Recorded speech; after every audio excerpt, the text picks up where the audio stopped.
Good evening, I'm Dagan McDowell. And I'm Sean Duffy. Welcome to The Bottom Line. The vibes are off. You feel it, we feel it, everyone but Out of Juice Joe and his cheer squad in the media feels it. The Fed announcing yesterday it won't be spiking interest rates again. Instead, they'll remain at a 22-year high. Are you happy, America? You're not? Well, you should be. You have a lot to be grateful for. Food inflation hasn't been higher since the dark age of the Carter presidency. That's 4 decades ago. For many Americans, young Americans, that's a lifetime ago. Still not happy? What about the fact that you need to make $115,000 a year to buy a home, $40,000 more than the median household income? Not excited about that? How about the fact that credit card debt hit a new high of $1.3 trillion? So, should we believe Americans when they say the economy is bad? Ask the Financial Times. If people are so mad about high prices, why do they keep buying so many expensive things? Bite me, Atlantic. One jackass writer for New York Magazine who predicted that Hillary Clinton would win back in 2016.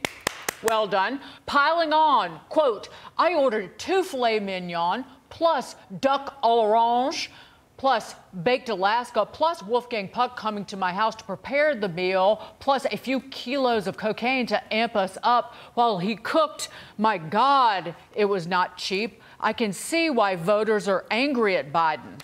Who hurt you? America says Joe Biden's hurt them. 53% to be exact, and the opposite is true for President Trump. Nearly half say his policies actually help them. So if you're not happy about all of this, the problem is you and Putin and COVID.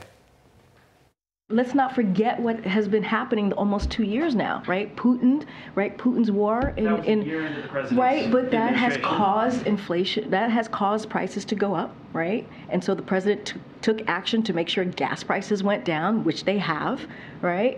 And we're coming out of this pandemic. Joining us now, former Assistant Secretary of the Treasury and host of the Monica Crowley podcast, Monica Crowley. That pathetic answer almost makes me feel sorry for her. But it's the utter belittling of America's financial pain caused by these left-wing nuts that keeps me on the right side of mad. Yeah, great to see you guys tonight. And do not feel sorry for Karine Jean-Pierre. She knows very well that she is lying through her teeth. This kind of direct condescension to the American people, this kind of sneering contempt that all of these people on the left and the Biden administration and the propaganda press have for the rest of us is one of the big reasons why Donald Trump got elected in the first place in 2016.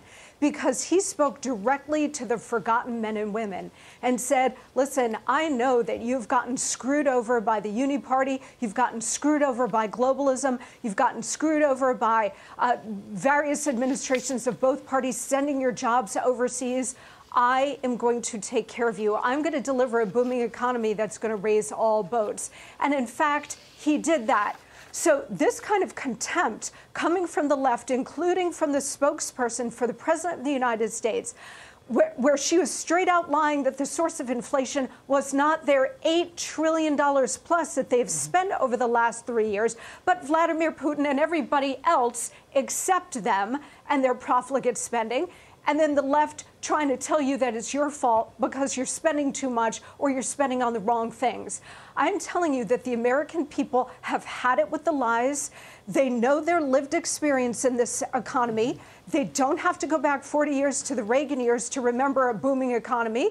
They just have to go back to the Trump years a couple of years ago to remember that. And I'm telling you, it's not only going to have economic consequences, this is going to generate a political earthquake come next year. No, I think you're right, Monica. As if we didn't list off a bunch of reasons why this is already a failure, Democrats in a new study think they found a way for old Joe to come out on top in 2024. To close that gap, the study argues Biden and Democrats must shift the debate from which party is best equipped to grow the overall economy to which side can help families achieve what the report calls a better life. Well, we all had a better life, and that ended in January 20th of 2021. But Monica, it seems like what Democrats are saying here is you got to talk about what you can give people to help deal with the pain that was caused by Democrat policies, not about how they can be self-sufficient and be able to care for themselves with jobs and revenue and freedom.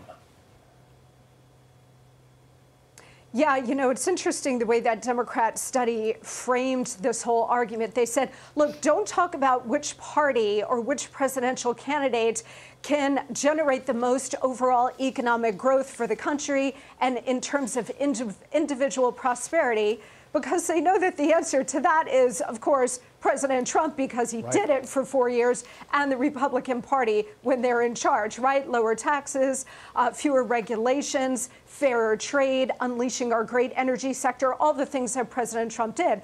So they're trying to frame it like, well, have the conversation about how the Democrats can deliver you a better life.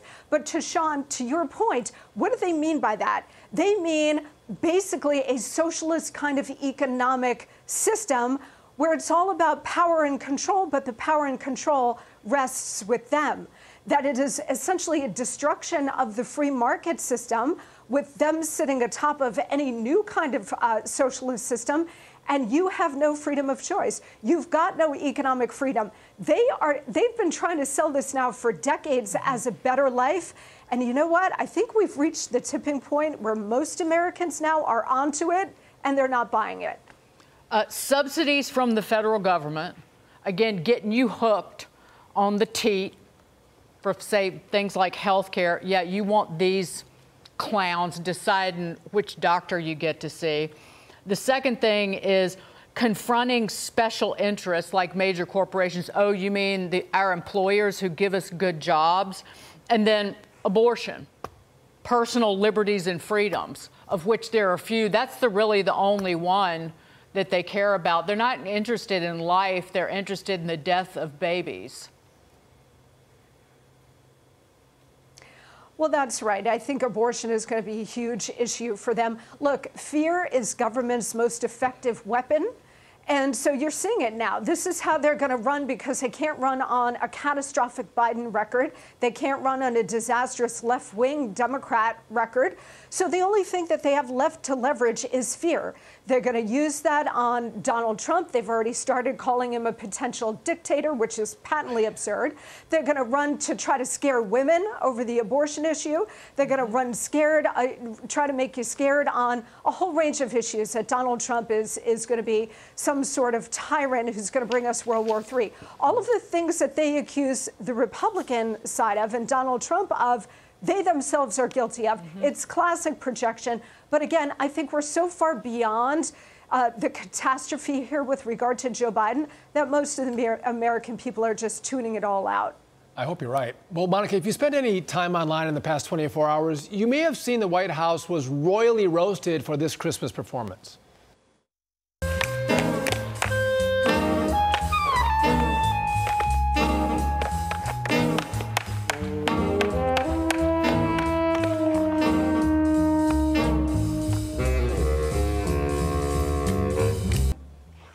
Cringy or cute, we'll let you decide. I'm going to go with cringy. But what the White House didn't show in that video, those dancers from the group Dorrance Dance are a bunch of activist artists who want to abolish police. There's a whole section on the website dedicated to anti-racism, encouraging folks to educate themselves on white privilege, systemic racism, white fragility, and anti-racism. Can I throw in also want to abolish prisons? So I guess if you don't have police, you can't arrest people. Go ahead. No, Monica, go. What do you think? No, look, here's my shock face that the Biden administration chose a radical left-wing, basically communist activist dance group to do this video for Christmas, right? Happy holidays. Nothing screams happy holidays like defund the police. Look, I tweeted about this earlier today. All of us taxpayers, we all paid for this Jill Biden horror show. All right, so you might want to work a little harder and pay your fair share, suckers, because you paid for this. It is an abomination. And I'll tell you guys one other thing. I think re-electing Donald Trump just so we can get Melania's Christmas decorations back is reason enough to reelect him. Oh, that were widely mocked. I love dance and tap dancing, but if you go through this, so we can assume, Monica, that Joe Biden and company agree with this group's platform. It has to be the reason that they picked him, including supporting Black Lives Matter. Where is Patrisse Cullors now, right? Yeah, I mean, they can't even allow us to have a holiday celebration in the People's House, the White House. This is our house, and the tenants change every 4 or 8 years, but the White House is our house. They cannot even allow us to have the Christmas and holiday season politics-free. They got to push it right in our faces all the time. It's outrageous. Not surprising, but disgusting. You're right, Monica. We all paid for it. We all paid, but Hunter didn't pay for it because he didn't pay his taxes. Monica Crowley, always a pleasure. Thank you for joining us. We appreciate it. Monica Crowley podcast. Check it out. It's awesome. Thank you, guys. All right. I want to make one quick point, Dagan. I look at this plan that Democrats have for Joe Biden to win in 2024, and it's powerful to go, listen, I'm going to give you freedom for abortion, but also I'm going to promise you some scraps off the government table, some crumbs off the government table. We'll help make your health care a little cheaper. We're going to try to have some government programs to make other things in your life cheaper, all things that they made more expensive.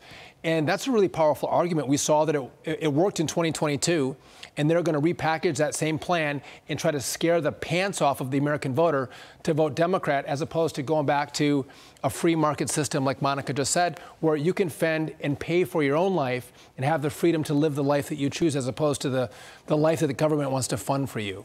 I don't want these people making any decision about my life with my money, and that means collecting more taxes from hardworking Americans and then doling it out as they see fit. By the way, they can't keep spending money. The United States government borrowed more than $1/3 of $1 trillion in the first 2 months of this fiscal year. We're borrowing $6 billion every single day. And they can say that they're going to have all this money to spend on the American people, and they absolutely won't. But I'm just astonished about the prison abolition and the police abolition. I'm dancing, I'm tapping to get rid of the police. That's unbelievable. Merry Christmas. Merry Christmas.